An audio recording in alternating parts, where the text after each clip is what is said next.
Just got a new 975 drill, and whenever you let off the trigger, it makes a funky sound.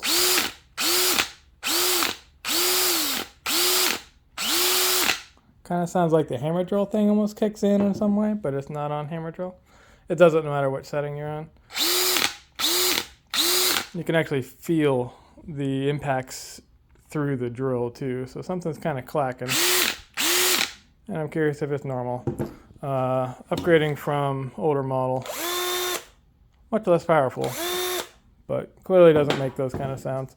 And since it's actually grinding, I'm worried it's going to kind of wear something out over time.